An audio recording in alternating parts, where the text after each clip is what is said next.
Food is essential for life, but for humans it is much more than a physiological need. It is one of the most important drivers of culture and the result of our incredible capacity of adaptation and creativity. Through traditional cuisine, Jewish history can be traced back to biblical times and followed from there through the diverse and complex roads of migration.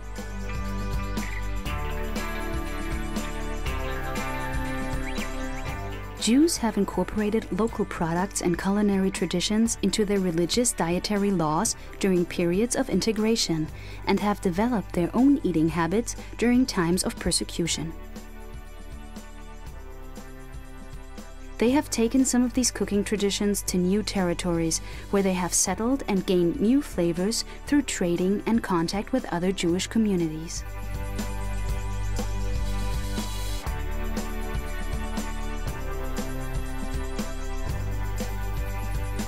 This documentary is not a history of Jewish cooking or a recipe book. It is the story of people and their interconnection to what Jewish food means to them.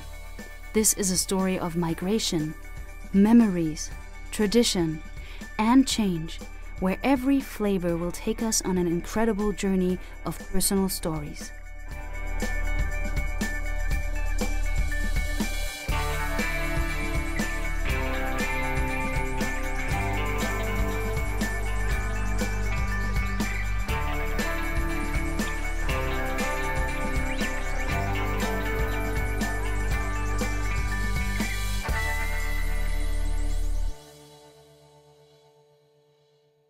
Berlin is a place where Jewish life has existed since the Middle Ages.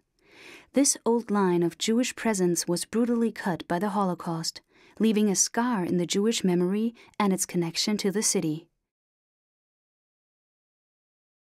Despite this painful past, Jewish life in Berlin has flourished again.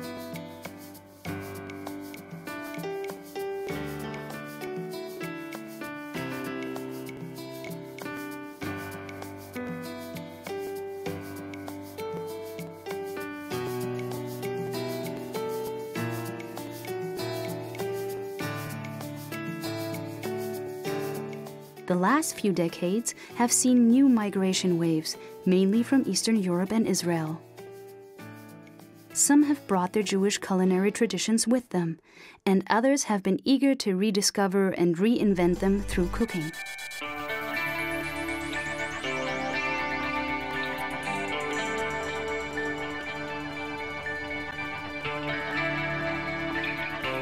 In Berlin, a revival of Jewish cooking has come. Restaurants have incorporated fusion Israeli cuisine into their menus, and a vast new selection of kosher food is available in the market.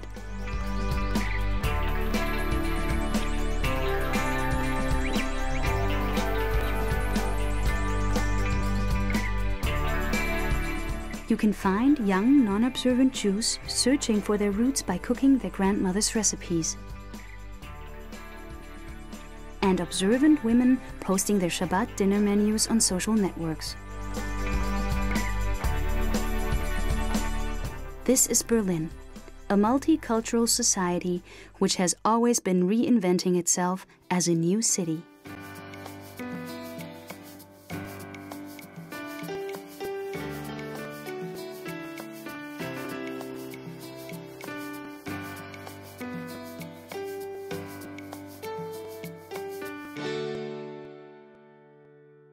Ariel is an actor who came to Germany 10 years ago. I decided to come to Germany because it was really a key for me of understanding a lot of things concerning to my identity. Germany has a main role in the history of my family. When I was about 4 years old, I used to go with my great-grandmother to shop with her. And there was an old market in Levinsky Street in the south of Tel Aviv, which is a kind of, it's very much like this neighborhood. It's kind of very, very alive, but a little bit poor. גבינות, לזה אני צריך עוד את יש לי בבית הזה, צריך את הבשר. See, she told me how she's doing it, why the aubergine, the tomatoes, the lemons. Hello. Lamm, ja. Ja. Danke sehr. Schönen Tag noch. Danke. Yeah, this is home, to feel at home. To move in a space, in a room, which feels really near to the place that I'm coming from. Ja, das alles. Tschüss, schönen Tag noch.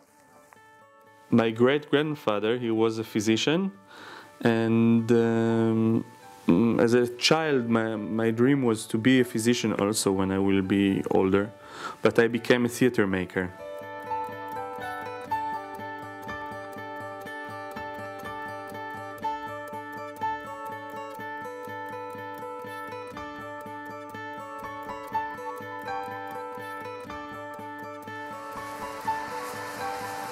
Through food, I'm keeping this connection to my heritage. Yeah, it is.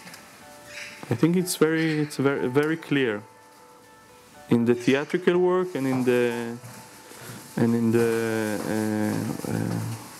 food work.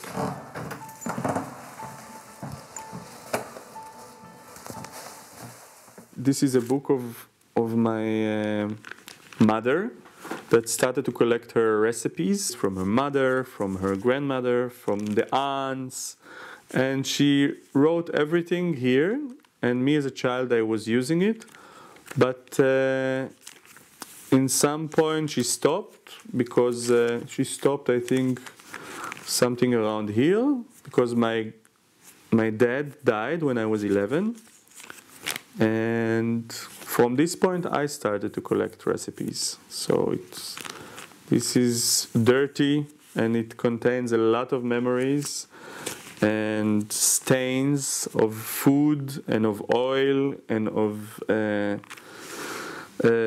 tears and of joy. So this is what let's say it was the engine of my cooking. Today, Ariel chose to prepare for us almoldote de berenjena.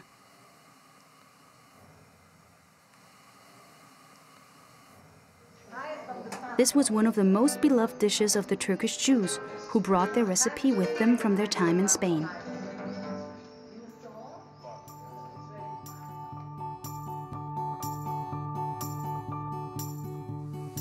It's a kind of aubergine pie with different types of cheese.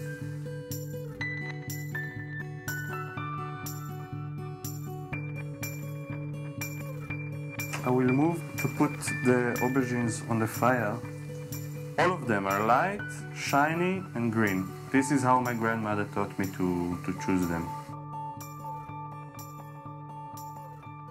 They say that tomatoes and aubergines carry inside them memories.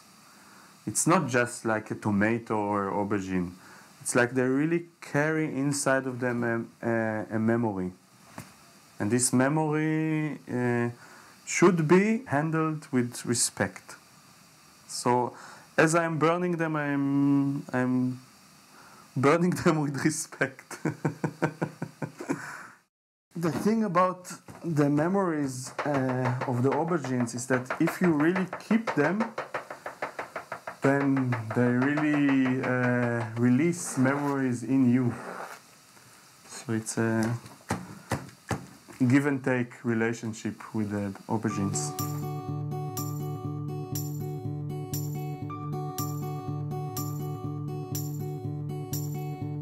With anticipation, looking forward to eat this.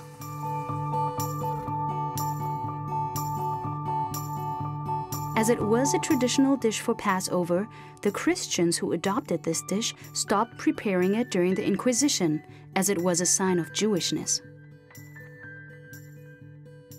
Some people added pork fat to its preparation to avoid being linked with the Jews. and today you can still find recipes that have evolved from the original version.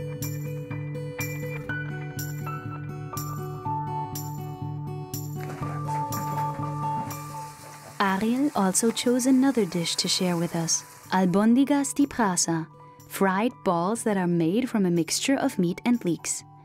This is a particular Jewish dish that cannot be found in restaurants, as it is a family dish, which was very popular in Bulgaria, Greece, and Turkey, exactly the area where Ariel's family comes from.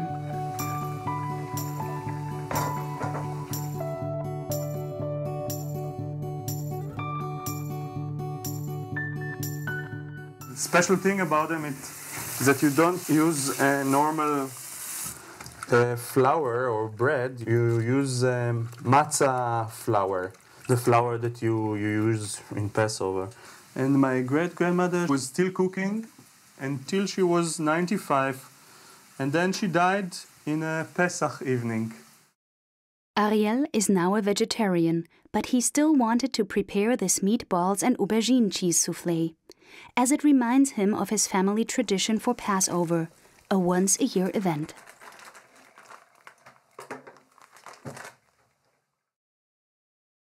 In my family, we are not religious. We are secular, but not only this generation, like my mother and my father and me, we are Sabres, we are Israelis. No, the whole family is secular since 5 or 6 generations. The only thing that I remember from my grandmothers or my great-grandmother is that she was fasting on Yom Kippur and putting the lights on Friday evening, like the candles. The thing is that I really have the memory of making them in my body, because it's something which is really a ritual that we used to do it every year. Every year, since I was 4 years old, I was standing near the women in my family and seeing them how they are doing it. And also, they let me do it. To make a meatball, it's not such a simple thing. It's also, who is making this meatball? Who is forming these balls in their hands? It's a crucial matter, actually. Because what is this hand? What she has? Which kind of intention she has? This is what you eat after. I like to use cinnamon in these meatballs. It's kind of my trademark. So it's not only the memory of the past, it's also something from now, from the present. And also my wife likes it very much. My wife is half Moroccan, so the use of spices there is a little bit different. Coming in contact with the recipes of my childhood, and also doing this twist, taking the past, taking the memory, but putting something new in it, a new seed, doing a twist, and to the now, to the future.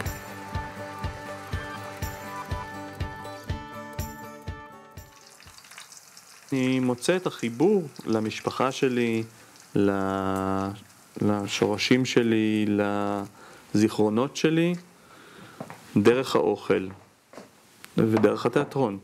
זה שני הדברים שמחזירים אותי.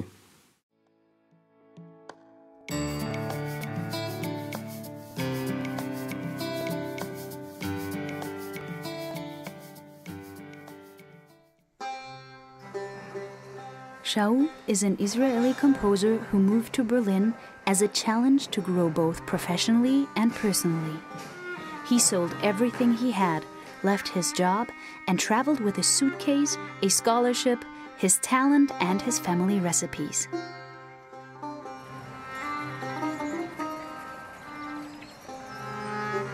For me to move to Berlin, it was really a big step because I had like a really full life in Jerusalem. I want to be more relaxed because in Israel I was a little bit in stress all the time. because of the work, because of the living in Israel, and here I can be more relaxed and just try to get more and more into my music and more about my art, and just try to understand myself better than I could. So this is Berlin for me. Because my grandfather was a musician, also like the family was really there was music all the time in the house. Like when you come to this house, it was always music. They played, they sing, they did something with the music. After, like in the 60s and in the 70s, they also have like tapes, so they can also put the music on tapes. But there was also always music. So I think like my mother also got this as a child, the music. When we came to my grandmother's house, it was always a smell of food, Iranian food, smell of food, and the taste. And there was always food on the table. There was always food, Iranian food, and also music. This all remembering of the food and the music together is something that really helped me also to compose and to be myself. And when I compose, I also think about smells. It's really, maybe not really related, but I think about smells, because smells are reminding me a lot of things that happened. And when I'm cooking, it's also as I cook as a composer. It doesn't mean that I'm always doing like new things in the kitchen, but also if I'm not doing new things, I have to take the ingredients together and make it like one piece of art. For me, to cook food is more like to compose than just to eat. For me, you don't cook for just to eat. You cook for giving a person or yourself or other guests more spirit, more power.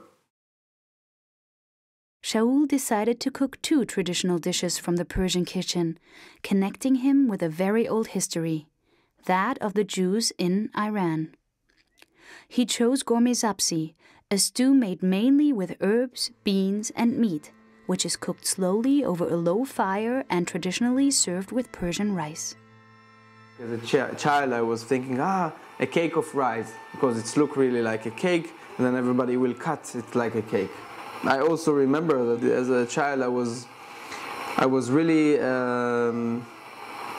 waiting for this rice to come. Like, not every day we ate rice, but when we ate rice, it was like celebration. To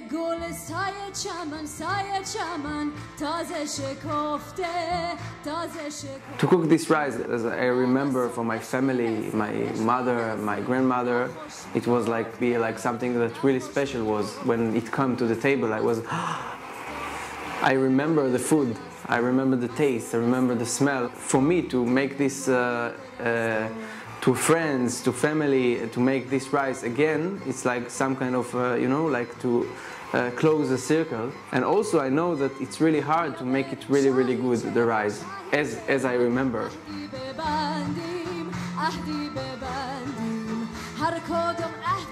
So I'm living here in Berlin.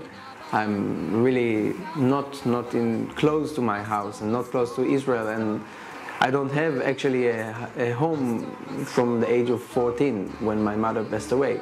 So I don't have this home, like this kitchen. So for more than 15 years, I'm only like, I don't have a home. So my home is like my kitchen. So if you ask people that where they will find me, so or that I am writing some music or composing, or in the kitchen, because in the kitchen, if I have a kitchen, everything is good. So this is my home. Gourmet sabzi is considered one of Iran's national dishes, and its recipe dates back up to 1,000 years. In some families, it was a tradition to prepare it when someone came back home from a long journey. Today, Shaul cooks it as a way to come home. today we can check in the internet how is the recipe and stuff, but it's not the same because my recipe is really special to my family. And when I say my recipe to a different people, they say, this is interesting because we are not doing it the same. And I said, yes, I know that you are not doing it the same because my family changed a little bit the recipe for our taste.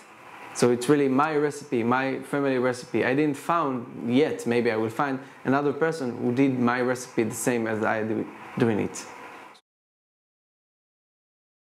I think that they were passing the food by the family. Like when my grandmother came to Israel, and then my grandmother came to Israel, and so on. So everyone, and my mother, everybody were able to cook this Iranian food because it's part of the tradition. This is what they remind them of Iran. And there were a long time in Iran, and there was times that the Jews were really incredibly healthy and good in Iran and was in really high position. And when they came to Israel, the only thing that reminded them of the home of Iran was the cooking, or was the food. This is actually the really important moment of making this rice.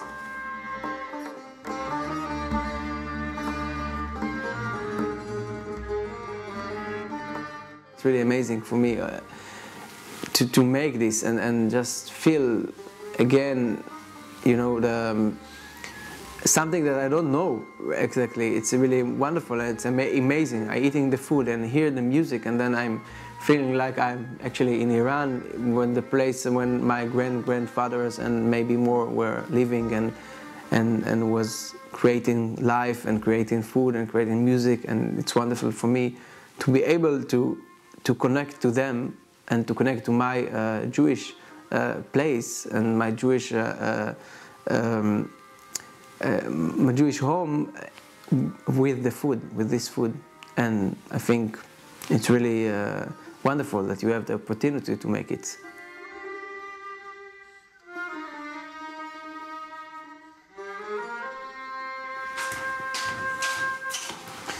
So the dinner is ready. You are welcome to my table, please.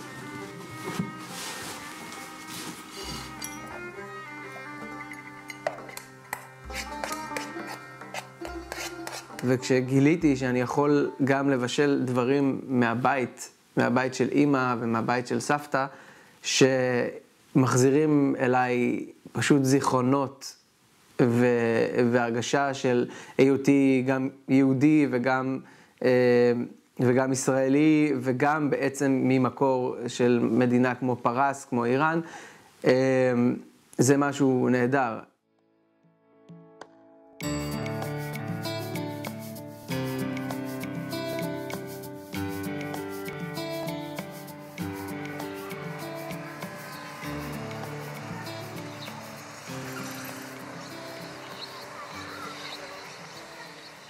Every Friday afternoon, the Jewish kitchens are busy in preparation for Shabbat, the holy day of the week for the Jewish faith. It starts on Friday evening, when the first 3 stars can be seen in the sky, and ends the evening after. During Shabbat, it is not allowed to do any work, including cooking, so everything needs to be prepared in advance. My name is Nadia Shapiro. I was born and grew up in Russia, married with my husband and moved to Israel. Spent some time in Israel. 2 of our children were born there, and then we moved to Germany. I'm a doctor. I have a full-time job here in Berlin in the city hospital. And of course I'm a Jewish wife and a Jewish mother.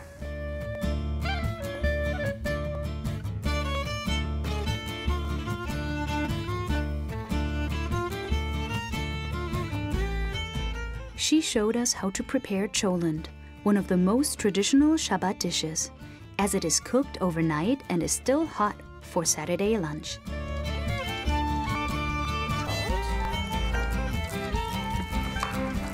We start from the basic thing of the Jewish kitchen, from the onion. There is practically no dish without onion. What's good about cholent, that if you cook onion long enough, it gives you lots of taste, but you almost don't feel it. So even some friends of mine who don't eat onion normally, they don't feel onion in the cholent because it will give taste, it will give nice smell, but it will be completely dissolved over many hours of cooking. I usually cut onion in a big chunks because it saves time. You know, the Jewish women, they have to work, they have to manage house and children and kitchen, and time is of a very important essence. I will cut here, and then I will drop everything in the meaty pot over there. I put it to heat, and I put the oil there. So, soon the onion will start to cook.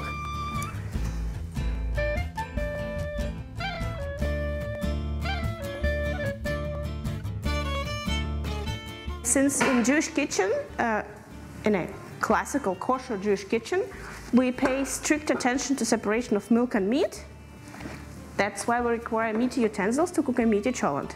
I have complete separate set of milky pots and frying pans and everything which you can think about in a normal kitchen. I have in two ways, in a milky setting, in a complete set for fleischig, for meaty dishes, and I have quite extended part of my kitchen for so-called parve, for the things which are neither milky nor meaty. For example, you see, this my green knives and my green cutting boards. This is parve.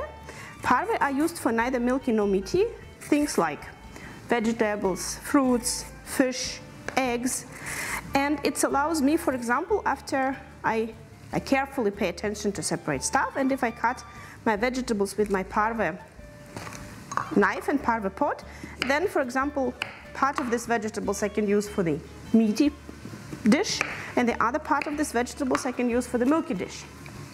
If I would cut the vegetables in a meaty, with a meaty knife and the meaty cutting board, which I have, of course, then these vegetables have to go completely, all of them, into a meaty dish. My parents don't keep kosher. I didn't grow up in a kosher environment. And in the beginning I had no clue about it. I didn't know anything. But my husband already was keeping kosher for quite some time, and he had a kosher kitchen when we married and I moved to live with him. First I just had to get used to his kitchen, and he was the first person who taught me the basics of kashrut. I of course read lots of books, and I asked people, I asked questions, I asked rabbis, and difficult to judge how fast, but I think I pretty fast managed to grasp the concept of the kosher kitchen and feel myself pretty comfortable with that. To kashrut, of course, there are many, many other aspects. It is healthy, it is very hygienic, it is how now we know, like scientists prove us that people who keep kosher, they live longer, they have better immune system.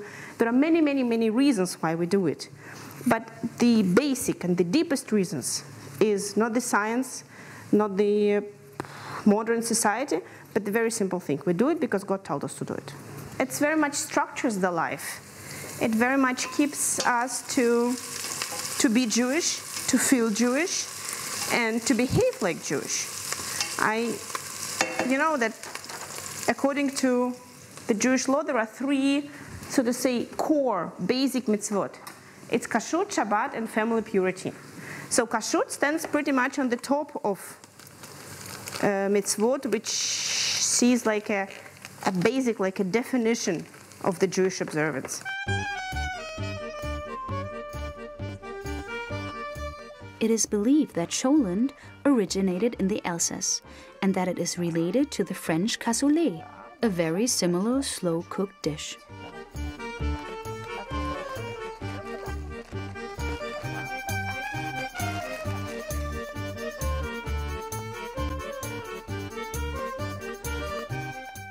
Cholent is a perfect dish. It cooked before Shabbat. It usually takes like 2 hours till meat is halfway cooked or cooked, and after that cholent would be placed on the plata, on the hot plate, and then it will stay on the low cooking or slow cooking way for many hours, 12 hours, 14 hours, 16 hours, the longer the better. from time to time you get invited to some people. When we lived in Israel, we were always like oftenly invited for Shabbat to visit some people. And of course I was trying cholent. In one house, in the other house, by one family, in the other family. It was very, very tasty. And I was asking the ladies of the house, like, carefully, how do you cook cholent? Everybody said, oh, it's very easy. But nobody was actually telling me how to cook it.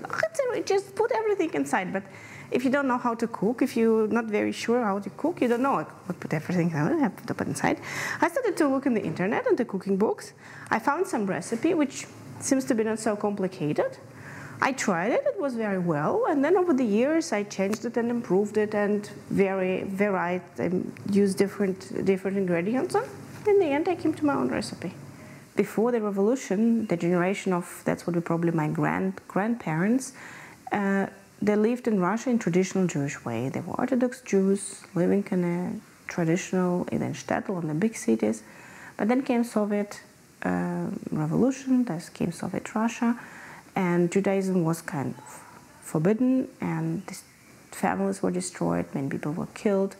And the generation which was born before Second World War, during and after Second World War, this was generation of the full Soviet people, and they were not able to grow up in the Jewish tradition and the Jewish religion, Jewish culture. It was for me no question that I will try to re-establish the Jewish tradition which was lost in the house of my parents. That's why it was a conscious effort. It was a decision which I made. I made a decision to build a Jewish family with the Jewish tradition, with the kosher household, with the kosher kitchen, and I was just following my decision and doing everything necessary to make it real.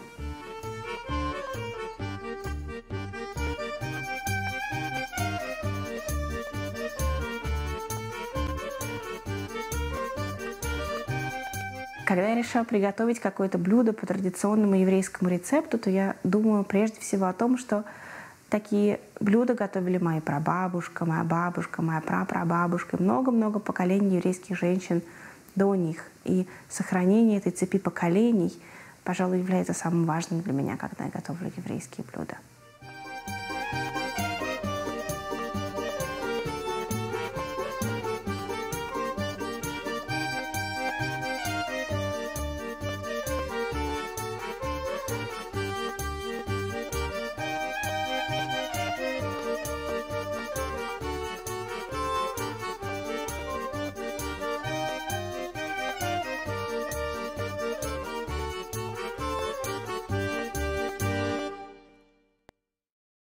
When Shabbat started, filming was no longer allowed, but the tasty flavor of Nadia's cholent remained in our minds.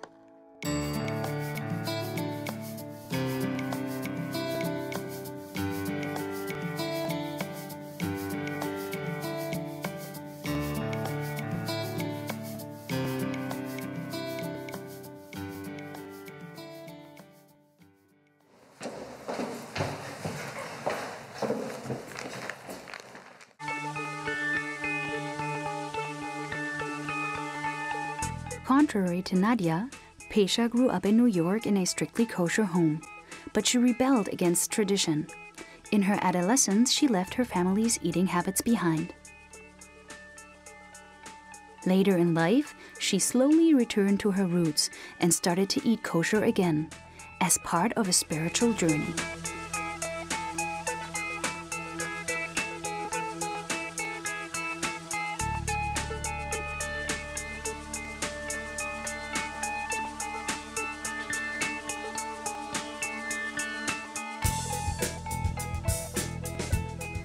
I came to Germany for the first time to improve my German, and one of the typical things that happens for people who wind up staying here is they get here and they fall in love, which is what happened to me. And I thought I would stay for a few months, and it's now been over 30 years.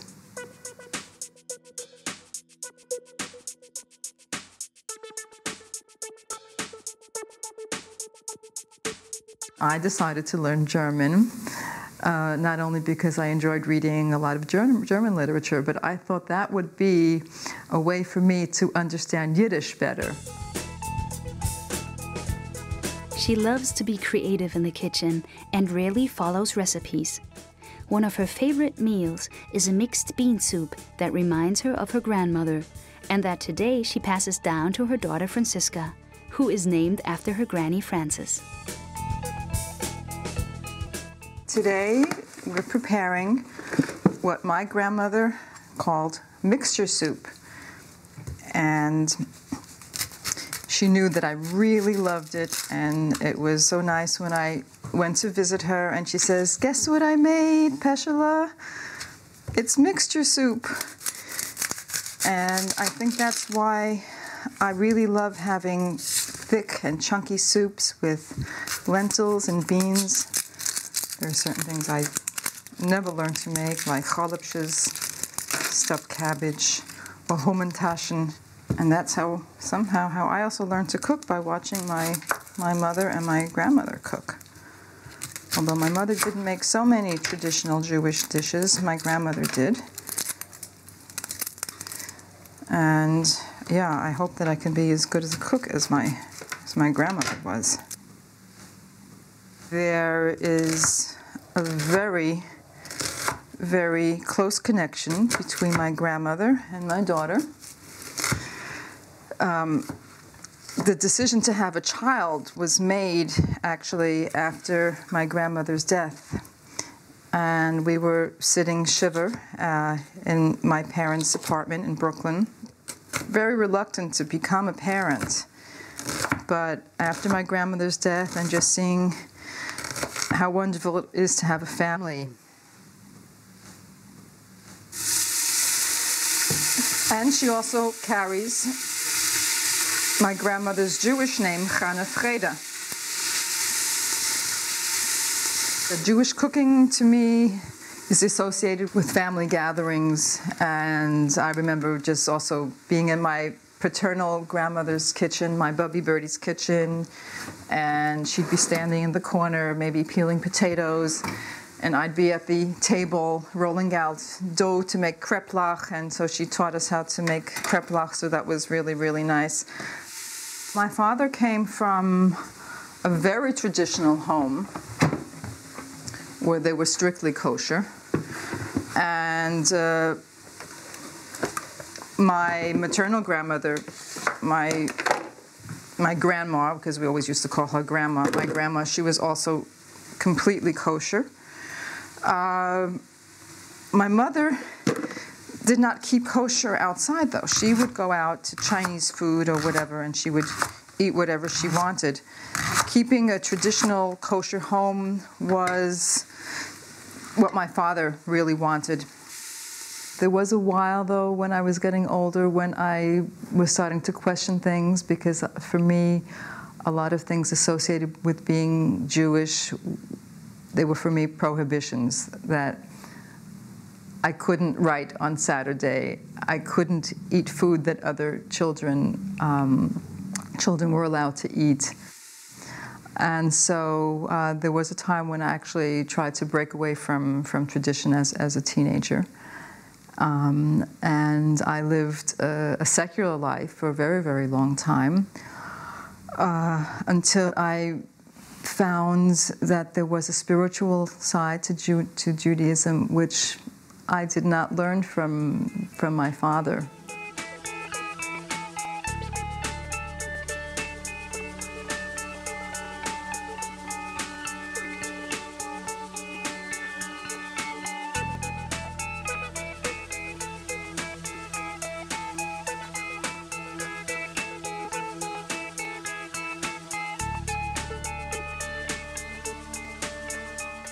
It wasn't until about 5 or 6 years ago that I decided that I did want to be kosher. And it was something that I wanted to do. I didn't have it imposed on me. It wasn't something that came down as a rule from my parents. And so for me it was very, very significant, because it was a matter of my heart and my conscience.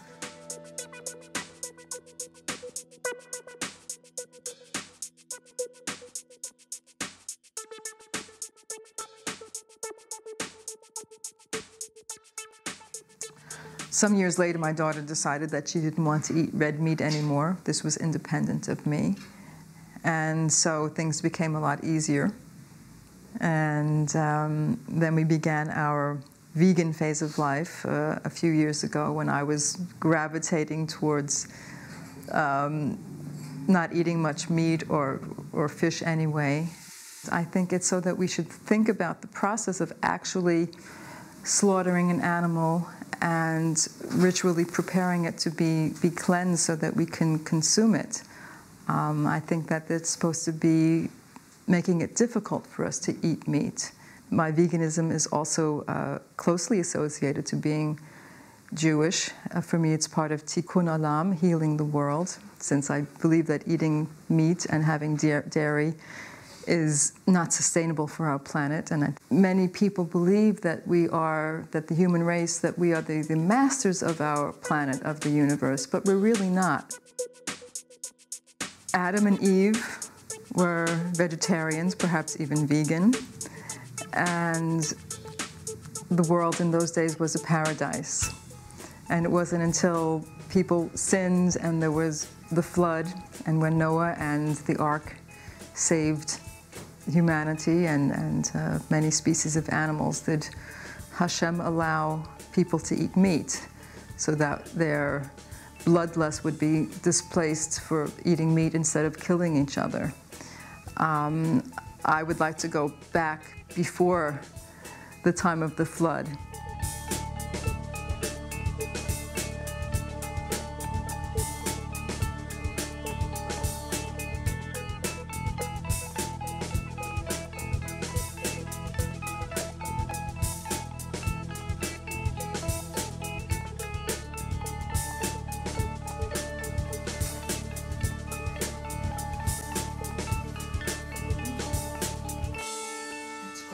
Very hot. Yeah.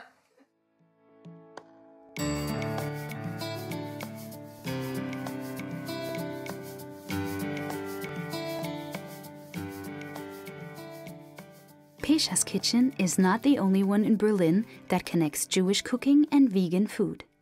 There is a restaurant that offers this unique combination. Although not all of their dishes are vegan, they do not include any dairy products in their menu, which makes it easier to keep the kitchen kosher. The kosher classroom is located in the former Jewish girls' school in Berlin Mitte.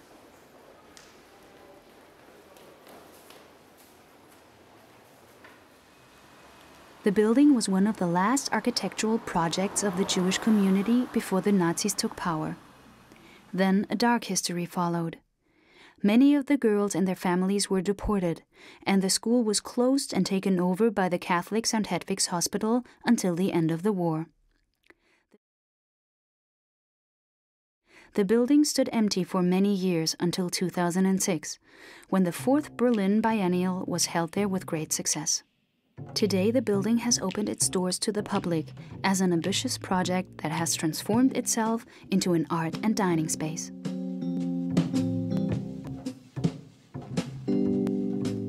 In what was the biology room, people can learn about Shabbat and taste traditional Jewish dishes with a sophisticated modern touch.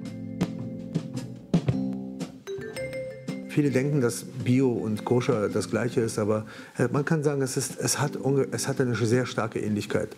Die Menschen sind von Bio-Essen und veganes Essen, zurzeit ist es ein Trend, die Menschen möchten es kennenlernen und wir bieten es sogar als Koscher noch an. Das Gesetz von Koscher gibt es schon mehr als 3300 Jahre. Leonid Golzmann is the mashgiach. He makes sure that the kitchen is kept under strict kosher supervision and also leads the Shabbat dinner on Friday evenings. For him, this is not just a job. It is part of his mission in life, and he fulfills his duties with commitment and dedication.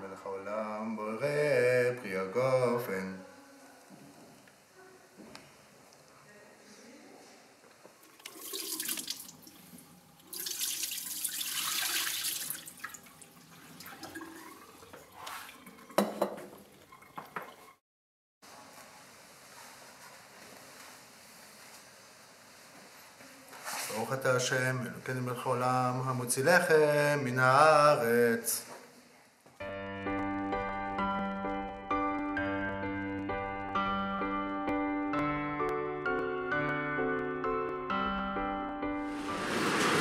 Der Chefkoch, das ist Herr Albrecht. Ich passe nur aufs Koschere auf. Und ich unterstütze, wenn es darum geht, um jüdischen Geschmack. Ja?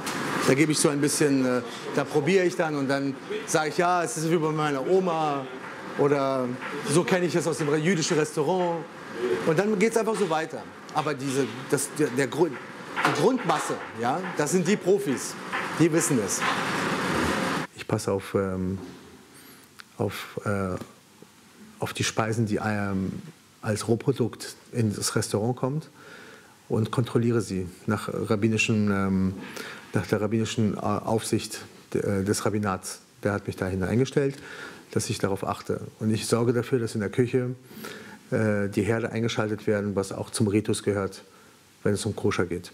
Der Maschgiach ist immer ein Maschgiach, egal ob er zu einer Arbeit geht oder zu Hause. Die Motivation war einfach koscheres Essen, wenn es angeboten wird in der Öffentlichkeit, dass die Menschen auch erfahren, durch den Maschgiach auch, dass es koscheres Essen gibt. Die Motivation von mir, also ich wurde vom Rabbiner gefragt, ob ich als Maschgiach arbeiten möchte. Und dann habe ich da ein paar Jahre in einem anderen jüdischen Restaurant gearbeitet. Und so ist das eine zum anderen gekommen, dass ich dann hierher gekommen bin. Als ich zur Religion zurückgekehrt bin, das nennt man zurückkehren oder Buße tun oder ich weiß nicht, wie man es auf Deutsch, also auf Hebräisch übersetzt heißt es Choser betshuvah, zurückgekehrt zu der Antwort. Die Antworten, die im Judentum schon klar sind, diese Antworten zu befolgen, heißt zurückzukehren zu den Antworten. Es gibt dieses Choser beshelah, zurückzukehren zu der Frage, warum. Das sind die aus der Religion sozusagen weltlich werden und rausgehen. Ja? Hat der Rabbiner mich im jüdischen Restaurant in der Fasanstraße, ist jetzt geschlossen, hat er mich dort als Maschgiach, das ist der Beruf Maschgiach, dort eingesetzt. Today he will cook kreplach, one of the most traditional Ashkenazi dishes, which can be served as a main dish or as dumplings in a clear chicken soup.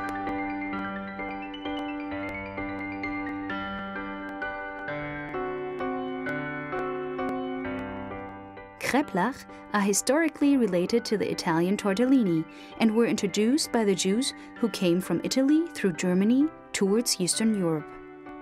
The recipe became popular also with the non-Jewish population, who often include pork in the fillings. Meine Eltern beide waren, als ich klein war, immer berufstätig. Das heißt, es gab immer Fertigessen zu Hause. Und ich konnte das Essen schon nicht mehr sehen. Ich wollte einfach meinen Eltern was Gutes tun, weil sie haben auch das Gleiche gegessen. Sie kamen nach Hause, vollkommen erschöpft. Habe ich gesagt, ich war 14 Jahre alt, und habe gesagt, ich mache jetzt mal eine eigene Pizza. Ja, und mit Nudeln, die war ohne Hefe, das war eine Katastrophe. Ja, und, aber meine Eltern haben es gegessen. Die haben das mit einem Genuss gegessen und ich habe gesagt, das ist nicht zu essen, das kann man nicht essen. Sag uns, erzähl uns gar nicht, wir essen das bis zum Schluss. Sie haben sogar einen Nachschlag geholt. Und da habe ich mir gedacht, weil die so nett sind zu mir, ja, werde ich mich mal bemühen. Habe meine Eltern bekocht. Und dann kam die Liebe zur Religion. Ja? Und dann habe ich mich dann mit den alten Rezepten meiner Großmutter auseinandergesetzt. Und dann gab es halt nur noch jüdisches Essen zu Hause. Also ich komme nicht aus einer religiösen Familie, aber die Rezepte meiner Großmutter sind aus einer religiösen Familie, weil meine Urgroßmutter sehr religiös gewesen ist. Und so hat sich die Liebe zum Kochen sich bei mir erweckt. Und so habe ich angefangen, zu Hause jüdische Gerichte zu machen. Dann habe ich geheiratet und meine Frau kommt aus dem Orient, ja, also auch orientalische Jüdin, also aus Dagestan. Die Gerichte waren gar nicht europäisch. Aber das war dann interessant, weil wir uns dann gegenseitig bekocht haben. Ja? Sie mit ihrem orientalischen und ich mit meinem osteuropäischen Essen.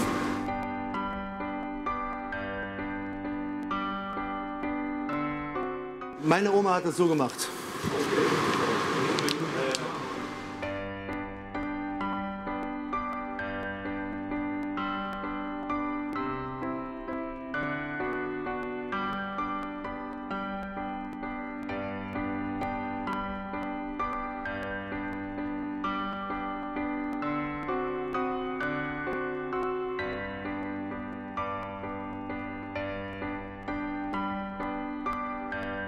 alles, was mit Blättern zu tun hat, muss kontrolliert werden. Ja? Man hält so ein Blatt immer ins Licht und schaut, ob da irgendwas sichtbar ist. Die Köche arbeiten sehr, sehr sauber. Sie waschen es 3-, 4 Mal, bis es komplett sauber ist. Aber trotzdem gibt es Tiere, die die Farbe des Blattes haben, die sich fest gekrallt haben. Die halten sich am Blatt fest. Und der Maschgiach, es ist eine Aufgabe, auch wenn er vollkommen sich darauf verlässt, dass alles sauber ist. Nur was ich sehe, ist koscher. Ich habe sie freigegeben und er darf sie zum Essen verwenden. Jetzt sieht es hübsch aus. Das ist, was ich meine. Es gibt 3 Farben hier. Weiß, grün und etwas rot. Das macht Spaß, weil Essen hat auch nicht nur was mit Mund zu tun, sondern auch mit Augen. Ja? Und das ist, so hat es meine Oma gemacht. Ja? The chef of this kosher kitchen is Roman Albrecht, who masters the art of Jewish food. Für mich ist es das Kochen, also koscher zu kochen, ist natürlich eine andere Sache, dadurch, dass man überwacht wird halt, als das normale Kochen. Aber ich glaube, das Interessante daran, diese unterschiedlichen Kulturen kennenzulernen und damit auch umzugehen zu können. He prepared the most well-known Ashkenazi delicacy for us, gefilte fish. It was developed as a way to create a luxury dish by filling a nice fish with a mixture of lower quality fish and cutting it then into slices. With time, the recipe was simplified and became what we now know as gefilte fish. Wir haben 2 Rezepte. Wir haben einmal ein mehr osteuropäisches Rezept, das heißt polnisches Rezept, das machen wir heute. Und wir haben auch ein Rezept von unserem Rabbiner, den Herrn Ehrenberg. Und das ist ein bisschen mehr ins Ungarische, das heißt Paprika ist mit dazu. Wichtig ist, dass der Karpfen, also das ist ein lebender Karpfen gewesen, und dass man den nicht, wie man klassisch Fisch aufschneidet und ausnimmt, ja, weil man dann nämlich das hier aufschneidet und man kriegt keine runden Steaks hin.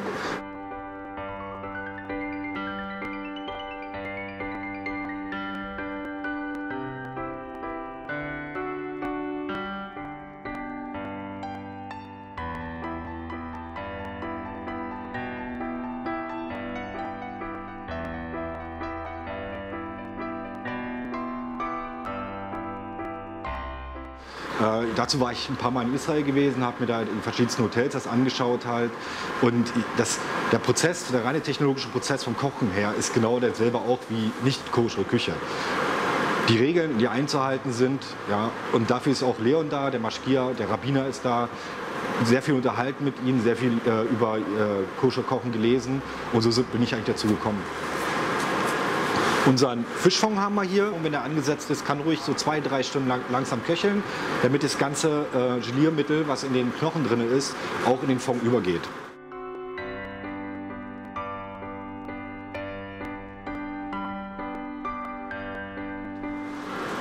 In den Fond sind jetzt Möhren drin, bisschen Salz und Zucker. Und dann ganz vorsichtig reingleiten lassen.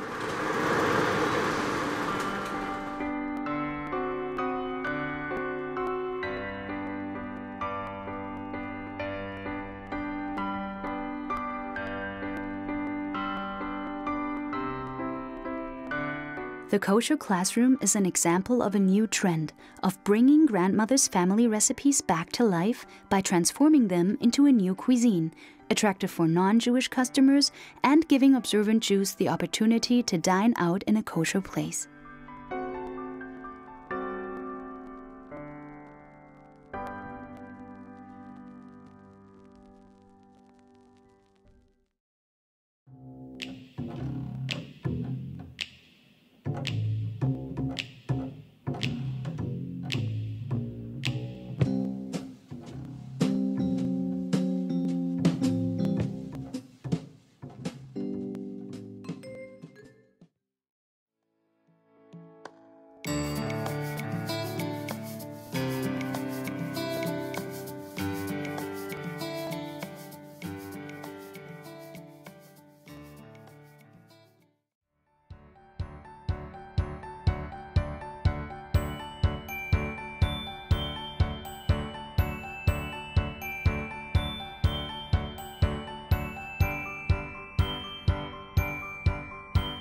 But there is a more informal classroom in Berlin, where Jewish children also get some cooking experience.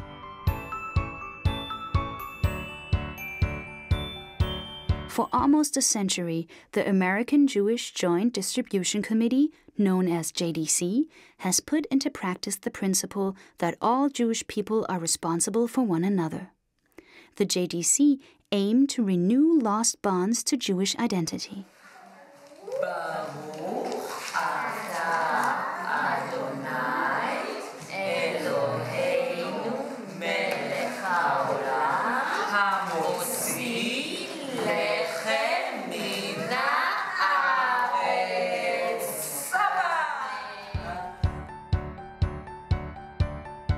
In Berlin, they have implemented Bambinim, a program to support Jewish education for young children in their early years.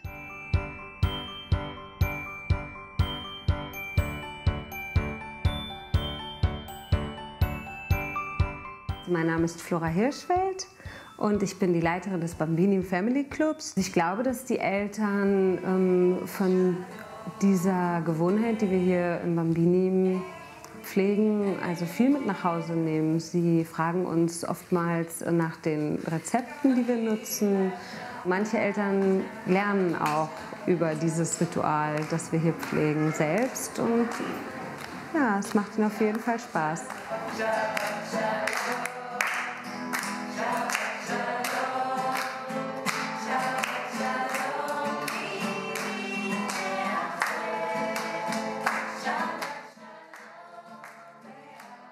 They run a Shabbat playgroup every Friday afternoon, in which families get together to learn about this weekly festivity and bake challah, the traditional braided bread that is blessed on Shabbat. The first halot were made by the Jews of southern Germany in the Middle Ages and then spread over time to the rest of Europe. Dieses Challah-Backen erinnert mich auch an die Tradition in meinem eigenen Zuhause. Meine Mutter hat manchmal auch selber Challah gebacken. Oft hat sie die Challah auch gekauft, aber sie hat sie auch häufig selbst gebacken. Und natürlich verbinde ich die Challah mit dem Ritual von Shabbat. Und dann habe ich auch sofort Bilder und Assoziationen zu Kerzen und Kiddush und einem schönen festlichen Abendessen und zu einer weißen Tischdecke und zu Gästen und zu Liedern und Gesängen und Düften. Der Schabbat ist in meiner Familie schon also ein wichtiges Ereignis in der Woche. Shabbat Shalom, Shabbat, Shabbat, Shabbat, Shabbat, Shalom.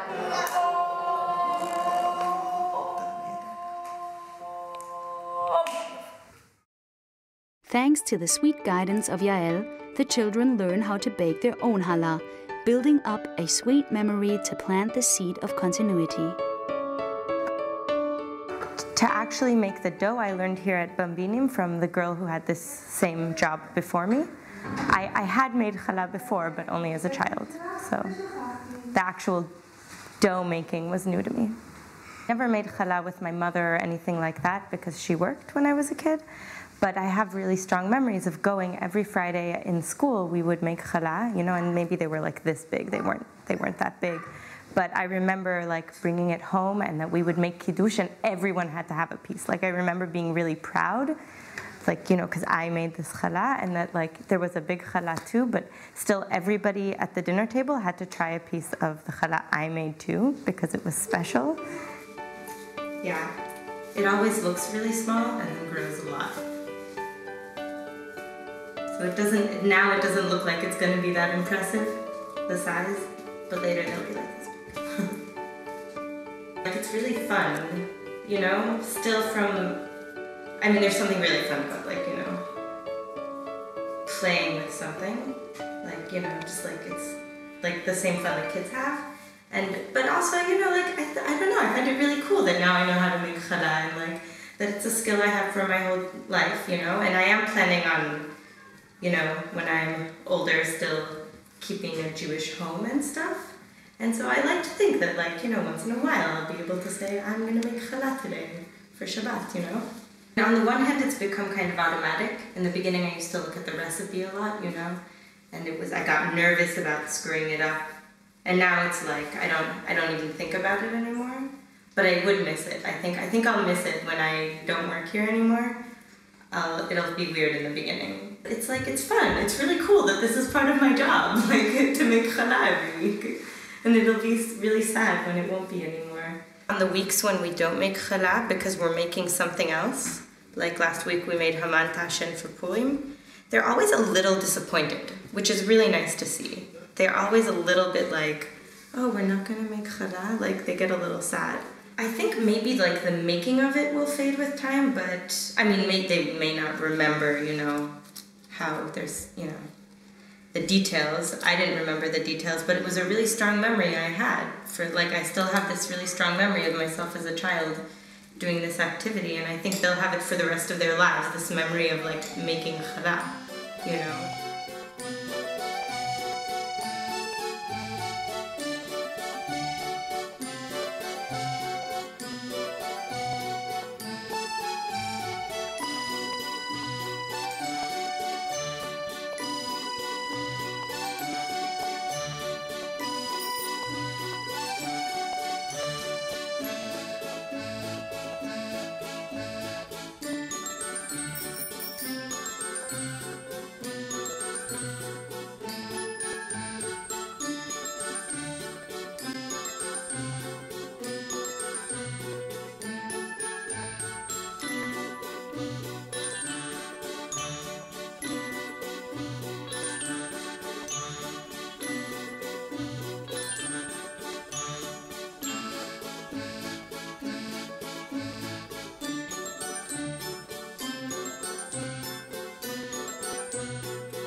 חנה לעופה קטנה, יש לה קמח מים, כל היום היא לשה בידיים. היא עופה עוגות חלות ואפילו לחם, וכששמה בתנור הכל נפח לפחם. אויש, אויש, אויש, אויש, הכל נפח לפחם. Die Challah ist bestimmt ein wichtiges Moment in diesem Ritual und ein Schlüssel zu diesen Erinnerungen.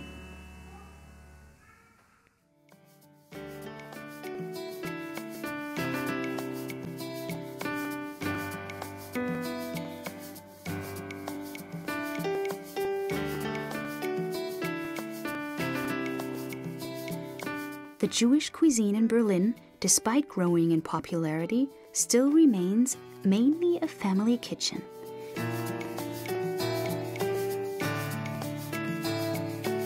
By digging a little bit into Berlin's Jewish life, one can discover that an incredibly diverse Jewish culinary tradition lives behind the doorsteps of Jewish homes. Each dish shown in this film was a journey through time and memories, an inner wish searching for the taste of old roots and home. Some are linked with religious rituals, while others with family history.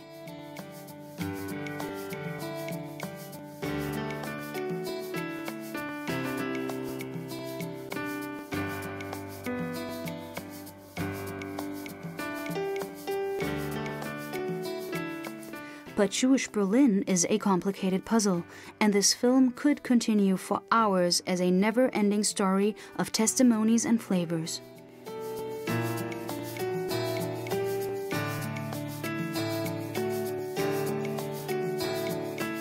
Today, different cultural backgrounds and culinary traditions reunite in Berlin, transforming Jewish food into a melting pot where once again the East meets the West, shaping the Jewish table for the generations to come.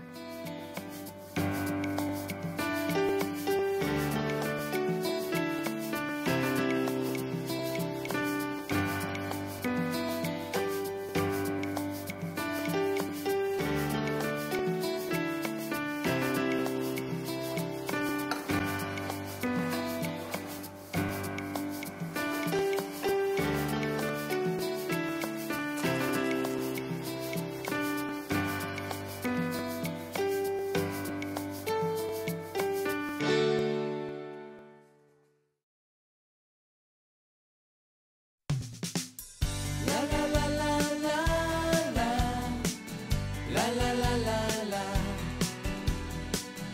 La la la la la la. La la la la la. אני אוהב שוקולד ועוגות גבינה ועתיק וסוכריות ותות גינה.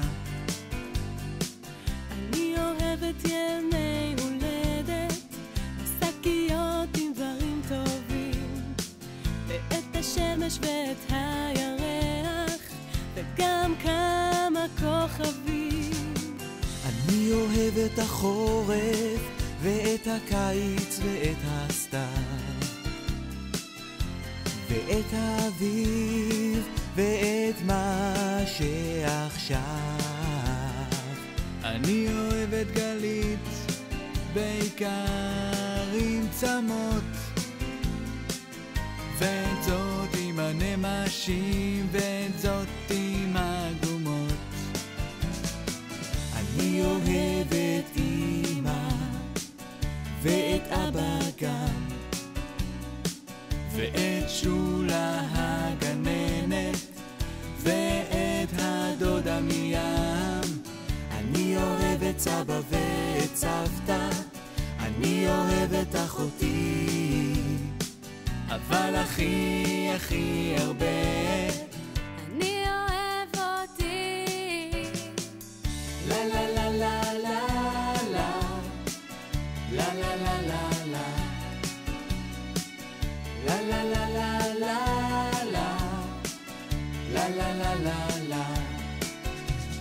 אני אוהב את החורף ואת הקיץ ואת הסתיו